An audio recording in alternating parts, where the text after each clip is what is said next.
So that was Swinging for the Fences from Gordon Goodwin's Big Fat Band Play-Along series.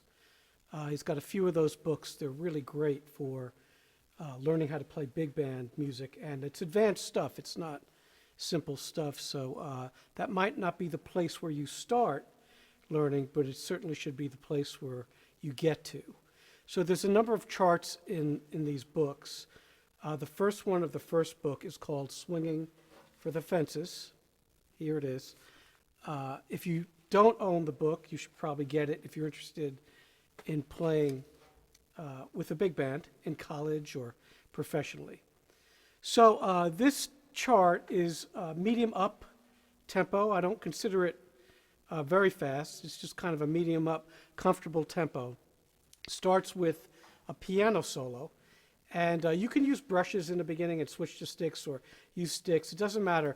What does matter is the cymbal choice in the beginning. So we're going to talk a little about the cymbals for playing big band music in this one video, and then the rest of the big band videos, I won't talk about that. So this will be where I touch on that. So right now, on my left, I'm using an old K Zildjian cymbal from the 1950s. It's got some rivets in it. If you watch my K Zildjian Constantinople video, you'll see the cymbal in there, and I talk about it there. But it's a really nice cymbal.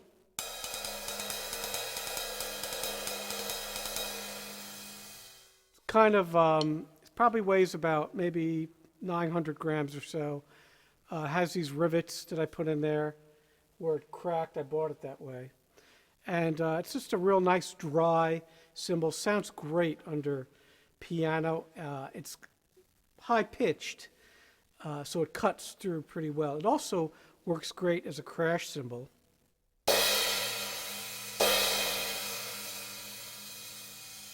Got to be careful not to hit these old Ks too hard, or you could crack them. And to my right here, this is a Paiste 22-inch traditional.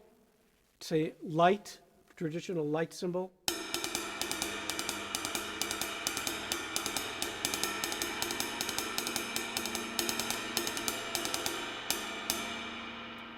This is my favorite big band cymbal. Number one, I have a tendency to use a bigger ride cymbal when I play for a big band, as do a lot of other drummers, because it gives you the support you need in the loud shout sections. Also, bigger cymbals that are light tend to be lower in pitch, which is a good thing for a big band. You never want it to get in the way and call attention to itself too much. So this would be my primary ride cymbal. Again, it's a Paiste Traditional 22. Then down here to my far right, I have old Paiste Traditional China cymbal that I put rivets in. Now, I'm not sure these are made anymore. When I got my endorsement with Paiste, they sent me a bunch of cymbals. This was with them. I loved it immediately. I started using it immediately. Here's what this sounds like.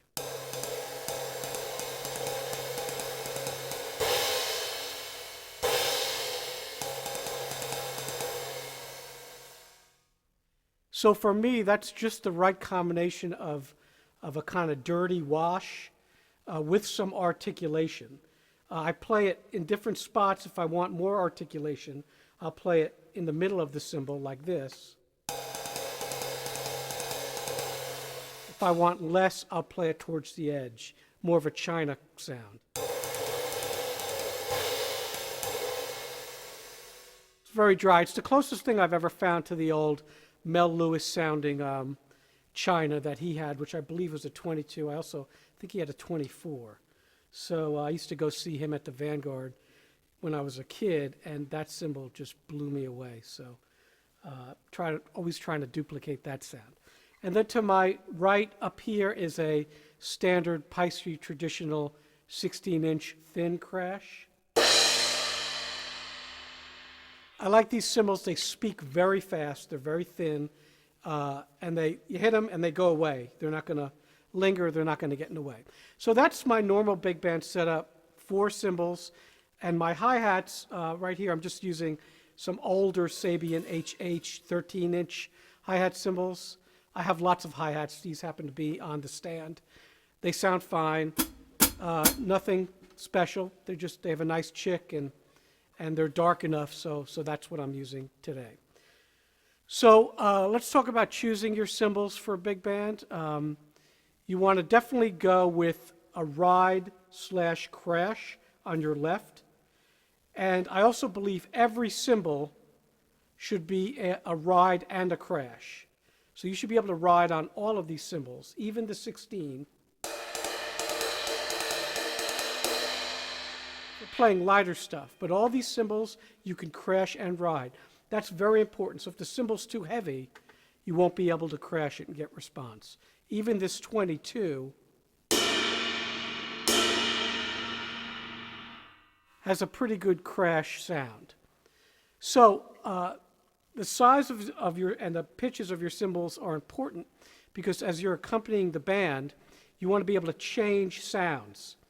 So here's my general rule of thumb.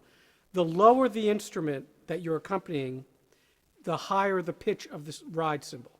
So as you heard on this track that I just played, when we had the trombone solo, I was playing this cymbal to my left, which has more articulation, and it's a higher pitch.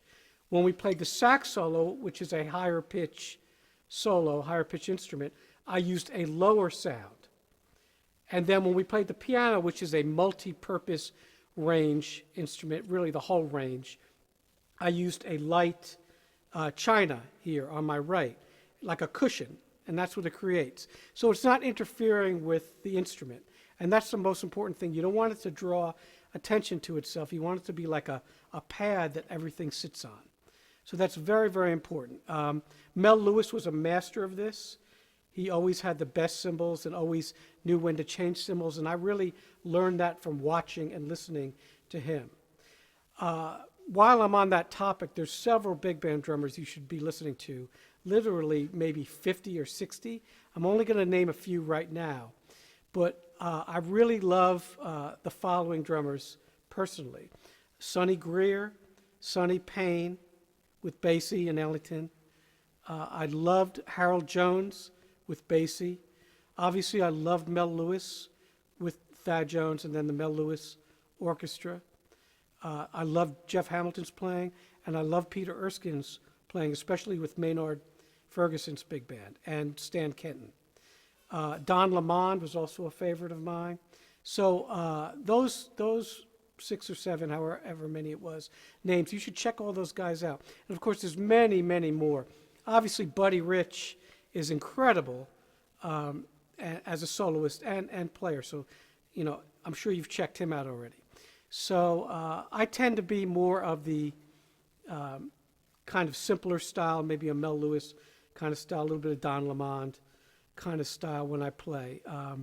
Now, that being said, this particular chart that I just played is more of a bebop kind of big band chart. So you saw lots of interplay between my hands. And I played this a little more aggressively than I might have. And the way I think about big band drumming is kind of a small group, like a bebop group.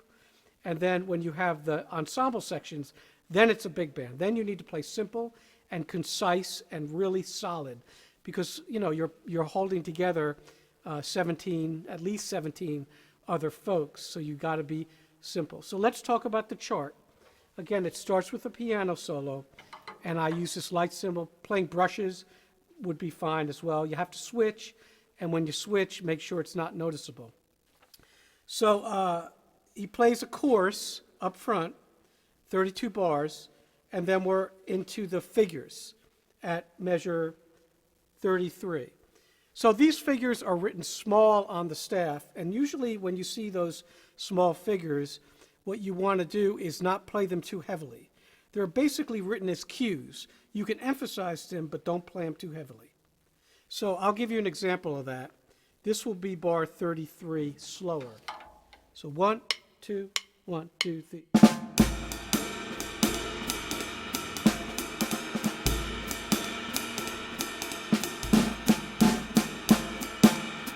So you see I'm not playing big fills there or big hits.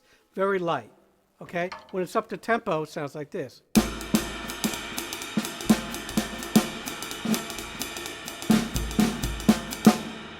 okay? So that's very important because the rest of the band is playing softly and you don't want to blow them away. You don't want to wipe them out. So always be very conscious of that. And then we get into 49, which is a little bit more active. And you see I'm playing a lot of those figures between my limbs and my hi-hat, which makes it very musical, not just on your snare drum, not just on your bass drum, up and down, up and down. And also, I'm kind of having a conversation with the band. So the band's playing, and I'm answering back. I'm not copying what they're playing, so I'm not mimicking them. I'm playing back different figures. That fills up that dead space, okay? It's very important, and all the great big band drummers would do that. So then we go on to the bar 97, which is the first solo, which is the trombone solo. Going into these solos, you want to kind of explode on the cymbals and the drums to create, you know, a big kind of I have arrived moment where the solo launches their solo from there. So the bone solo, as I said before, is played on this 18-inch to stay out of his way, or her way, whoever's playing it. That's 2 choruses, and the second chorus of all these solos, the bone and the saxophone, you play the figures. So usually that says, as it does here, second time only or backgrounds on cue. So maybe the leader of the band or the lead alto sax player might cue those if there's more than 2 choruses. So in this chart we have 2 choruses of bone, 2 choruses of sax, which I then play, like I said, on my lower cymbal, and then a chorus of piano, which I come down. And it's important to come down there because the next section is really exciting. So come down during the piano solo. And like I said, I'm playing this on a kind of low-pitched China cymbal to create a nice cushion under that piano solo. As you get to the end of the piano solo, you want to start building it up slightly. So when we get to bar 130, you can start building momentum. So here we start these figures. And now this is not easy at this tempo. These figures are not easy to play. So don't overdo it. Start light, use the snare drum and the bass drum together, but you have to keep good time. And then when it says fill, you want to set up those figures. I'll play this for you in a minute slowly. As we gain momentum towards 146, which is a subito mezzo piano, you want to start really, you know, creating a bed for the band to explode. So bar 146 through 162 is a big crescendo, the biggest crescendo happening the first 4 bars of 146. But continue to build momentum with your fills, make them more and more exciting, till we get to 162, and that's sort of the penultimate moment of your playing there, where you're filling now entire bars, okay? Now, the measures at 164 through 165 have the figures written. Don't play those. So those are, you just want to play time through those, but hit 1 big with a, you know, big crash, maybe the China, to carry through. All right? If you start playing them with the band, it sounds stupid. So you continue with this, catching all these figures, and then on the upbeats, you want to make sure you hit 1 with something. All right? Then we come to your solo, which is bar 171. The bar before that, you want to catch those figures. Ba-da-da-da-da. Short and then long. We're going to talk about short, long sounds in a minute. And then you have your solo there. Now, it's really important that you play clear in this solo. I would recommend keeping the hi-hat going on 2 and 4. And then, very, very important, on bar 177, you need to hit beat 1. So the band knows where you are. You have to help them, okay? So no matter what, if they lose you on your solo, they shouldn't, because your hi-hat's going to be going. But if they do, you're hitting that 1 really clean, and then they play off that ba-da-ba-da for the next bar. And then from 178 to the end, it's basically a drum and band solo. So you're trading solos with the band, which is very common for these kinds of opening or closing kinds of big band tunes. All right? Make sure that at bar 195, you cut that short. 1, 2, 3, 4, 1, 2, 3, ba-da. And then the piano plays for 2 bars. And then you play a very clean fill at 198 and get off on 4. So again, you're helping the band out. And then just fill, go crazy. And on the recording, it's tough to count. You can count it out. That's what I try to do. And then at the end, you can let the cymbals ring, and you can give a definitive button. But it's good to let the cymbals ring. Don't choke the cymbals at the end, okay? It's okay to let them ring. So hopefully that helps with all that. That was pretty quick. You may have to play through it a couple times. So let's just talk real quick about short and long sounds. That's very, very important.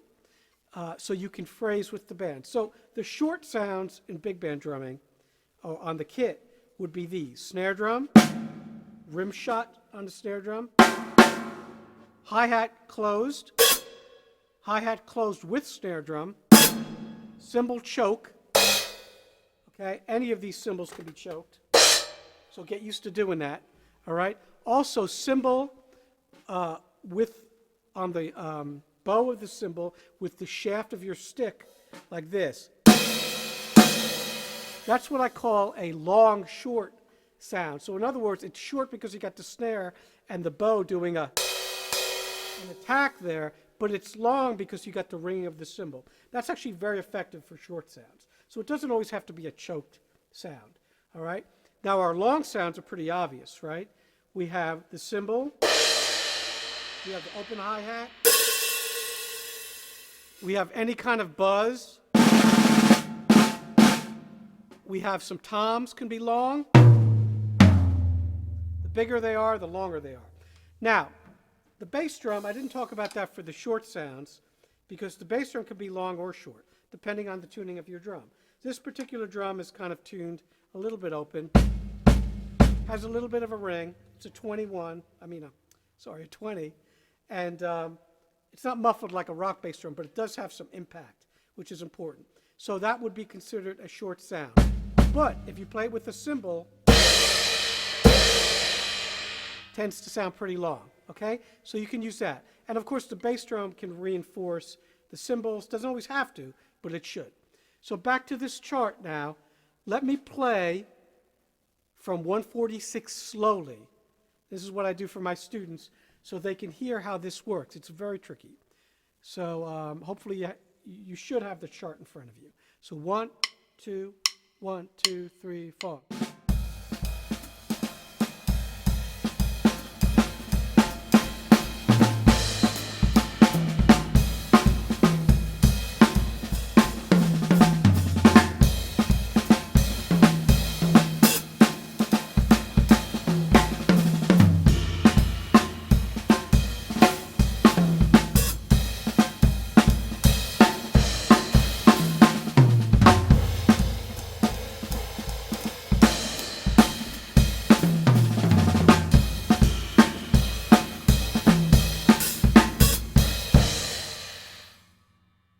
Okay, and then your solo.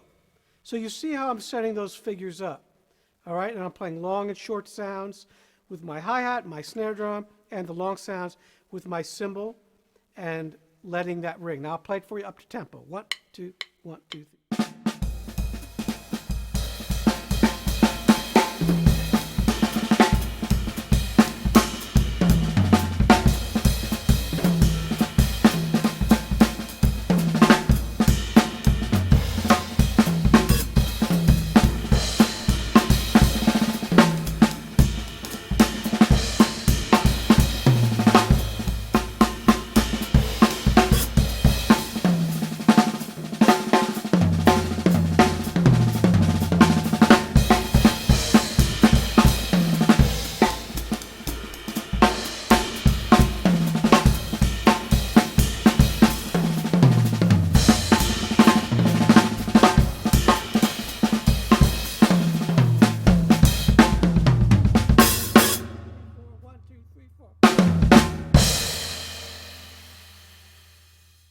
Okay?